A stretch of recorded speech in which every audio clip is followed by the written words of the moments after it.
42% రిజర్వేషన్లు దక్కలే బీసీలు బంద్కు పిలుపునిచ్చారు. ఈ బంద్కు మాల మహానాడు జాతీయ అధ్యక్షుడిగా తెలంగాణ రాష్ట్రంలో సంపూర్ణమైన మద్దతు ప్రకటించాం. మండల స్థాయి నుంచి రాష్ట్ర స్థాయి వరకు మాలలు బంద్లో పాల్గొంటా ఉన్నారు.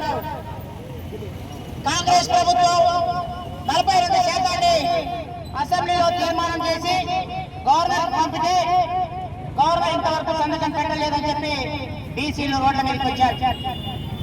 ఇది రాజ్యాంగ సవరణ జరగాలి, ఇది పార్లమెంట్ లో అమెండ్మెంట్ చేయాలి, 9th షెడ్యూల్ పెట్టాలి. ఈ సోయి స్వర్గం ఈ ముఖ్యమంత్రికి తెలవదా? బీసీలకు అర్థం కావట్లేదా? అదేవిధంగా మరి చుట్టూ పేపర్లే ఉండు నాటుకోడి ఎంత పోయిందని చెప్పినట్టుగా అన్ని పార్టీలు మద్దతు ఇచ్చాయి. మరి ఇక్కడ ఈ రిజర్వేషన్లని ఆపింది ఎవరు? ఇంకా ఇది అర్థం చేసుకోవాల్సిన అవసరం ఉంది. బీసీలు ముఖ్యమంత్రి ప్రధాన పాత్ర పోషిస్తా ఉంటే మరి మంత్రులు బీసీలకి ఎందుకు వాళ్ళ వాటా ప్రకారం ఇవ్వలేదు? మరి ఎమ్మెల్యేలని ఈ కాంగ్రెస్ ప్రభుత్వం బీసీల వాటా 42% ఎందుకు ఇవ్వలేదు? అదేవిధంగా మరి కార్పొరేషన్ చైర్మన్ గా బీసీల వాటా ఎందుకు ఇవ్వలేదు? యూనివర్సిటీలో వైస్ ఛాన్సలర్ గా బీసీలకు ఎందుకు వాటా ఇవ్వలేదు? అదేవిధంగా కాంట్రాక్టర్ వ్యవస్థలో మరి బీసీలకు ఎందుకు కాంట్రాక్టర్లకు అవకాశం కల్పిస్తలేదు? ఈ రాష్ట్రంలో ఉన్నటువంటి సంపదను మొత్తం 5% ఉన్న వాళ్ళు దోసుకపోతా ఉంటే, ఈ దేశంలో ఉన్నటువంటి సంపదను మొత్తం 2% ఉన్నవారు దోసుకపోతా ఉంటే, ఉత్తుత్తి వ్యవహారంగా 42% బీసీలకని బీసీల పంచాయతీ పెట్టి మాలామాదీయులకి 15% అలానే కొట్టుకోవచ్చు, అలానే చిచ్చు పెట్టి పెరిగిన జనాభా ప్రకారం రిజర్వేషన్ పెంచాల్సిన బుద్ధి జ్ఞానం కేంద్ర రాష్ట్ర ప్రభుత్వాలకు లేదా అని చెప్పంటారు. మరి ఈ రోజు బీసీలకు పంచాయతీ పెట్టి రాష్ట్ర ప్రభుత్వం మీద పంచాయతీ లేకుండా మాతో మా పని మేము చేసుకోకపోతాం, మీ పని మీరు రోడ్ల మీద పడి సావండి అని చెప్పి ఏదో కుటుంబాలుగా పార్లమెంట్ అసెంబ్లీలో తీర్మానం చేసి ఇక బీజేపీకి పంపించింది. మరి బీజేపీ ఆయన కూడా నాకేం తెలియనట్టుగా ఆయన కూడా మద్దతు ఇచ్చాడు, కాంగ్రెస్ ఆయన మద్దతు ఇచ్చాడు. అందరూ మద్దతు ఇస్తే రిజర్వేషన్ ఎందుకు ఆగుతాయా? మరి పెట్టమని ముఖ్యమంత్రి గారు ఇక్కడ మరి పెట్టినప్పుడు వీళ్ళంతా మద్దతు ఇవ్వాలి కదా. నరేంద్ర మోడీ పార్లమెంట్ ప్రకటించండి, అన్ని పార్టీలు అక్కడ ఢిల్లీలో కూర్చుంటాయి. ఇక్కడ తెలంగాణ రాష్ట్ర బంద్ చేస్తున్నాం, తెలంగాణ రాష్ట్ర ముఖ్యమంత్రి చుట్టూ కూర్చుంటారు, కాంగ్రెస్ పార్టీ తిరిగి చుట్టూ తిరుగుతారు. ఈ యొక్క రిజర్వేషన్ రాదు. పార్లమెంట్ లో అమెండ్మెంట్ కావాలి.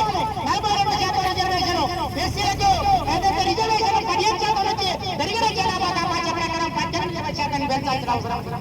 ఇవన్నీ పెంచకుండా రాజ్యాంగ సవరణ జరగకుండా ఈ రాష్ట్రాలు ఈ యొక్క మనవాద పార్టీలను కూడా వాళ్ళ పబ్బం కట్టుకోవడం కోసం ఎస్సీ ఎస్టీ బీసీ మైనార్టీల మధ్య చిచ్చు పెట్టి మనవాద సిద్ధాంతాన్ని తీసుకొని వీళ్ళని ఇక్కడే కొట్టుకొని వచ్చే విధంగా ఈ యొక్క రిజర్వేషన్ల కోసమే మనం పబ్బం కట్టుకొని పోతా ఉంటే సంపదన మొత్తం వాళ్ళు కొల్లగొట్టకపోతా ఉన్నారు.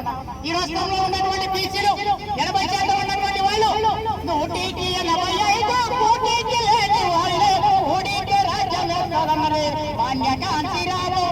120% మనం ఉన్నాం, ఇంకా అడుగులే కానీ ఉన్నాం, గుంజుకులే కానీ లేదు. కాబట్టి ఈ రాష్ట్ర ప్రభుత్వాలు కేంద్ర రాష్ట్ర ప్రభుత్వాలన్నీ కూడా మన మీద బురద తల్లి మనలా కొట్టుకొని సచ్చే విధంగా మన మీద వాళ్ళకి వాళ్ళ మీద వీళ్ళకి అందరినీ ఇలాంటి వాతావరణం తీసుకొస్తున్నటువంటి ఈ ప్రభుత్వాలకు బుద్ధి చెప్పాలి. ఒకే ఒక విషయం చెప్పి ముగిస్తా ఉన్నాను. మొన్న ఎన్నికల్లో ఈ రాజకీయ పార్టీలు బీసీలకు ఇచ్చి బీసీలని వాళ్ళ గురించి మాట్లాడకుండా చేయడం కోసం పొందబెడతా ఉన్నారు.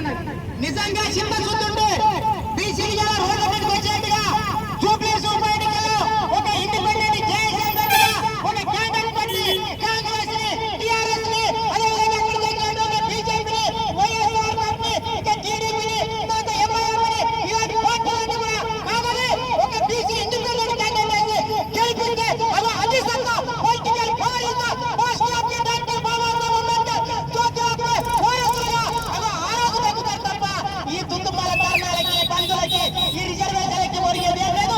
ఈ రాజకీయ పార్టీలు ఉండే పరిస్థితుల్లో ఓటుని ఆయుధంతో కొట్టారు తప్ప ఈ బీసీలకి ఎస్సీలకి ఎస్టీలకి మైనార్టీలకి ఏ రోజు న్యాయం జరగదు. ఇట్లా రోడ్ల మీద మరి అర్థం కలిసిందే తప్ప మనకి న్యాయం జరగదని తెలియపరచుకుంటూ మరి సుపరిణామం బీసీలు ఈ రోజున ఎస్సీ ఎస్టీ బీసీ మైనార్టీలతో అఖిల పక్షాలతో కలిసి వచ్చినందుకు వారిని మరి ఒకసారి అభినందిస్తూ బీసీ సంఘాల నేతలు దళితులతో గిరిజనులతో మైనార్టీలతో ఏ విధంగా కలిసి రాజ్యాధికారం కోసం జెండా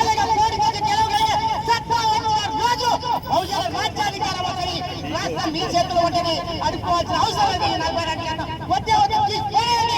రిజర్వేషన్ సెంటర్లో మొత్తం కూడా మీరు పోటీ చేయాలని మనం పోటీ చేయాలని నినాదాన్ని తీసుకోవాల్సిన అవసరం బీసీలకి, ఎస్సీ ఎస్టీ బీసీ మైనార్టీలకి రాజ్యాధికారమే మన భవిష్యత్తు కార్యక్రమం తప్ప ఈ అడుగుని పిచ్చం మనకొద్దని చెప్పి తెలియపరుచుకుంటూ ఈ బీసీ బండికి వచ్చేసినటువంటి మేధావులకి, కవులు, కళాకారులకి, ప్రజలకి, కుల సంఘాలకు, ప్రజా నాయకులకి, రాజకీయ నాయకులకి, అదేవిధంగా మాజీ శాసనసభ్యులు రంగన గారికి, ఎంసీపీఐ, సిపిఐ, అదేవిధంగా బహుజన సమాజ్ పార్టీ, కాంగ్రెస్ పార్టీ, అనేక రకాలైన కుల సంఘాల, ప్రజా సంఘ నాయకులందరూ కూడా పేరు పేరున శిరస్సు వచ్చి జై ముగిస్తా ఉన్నా. జై బీసీ, జై మాల.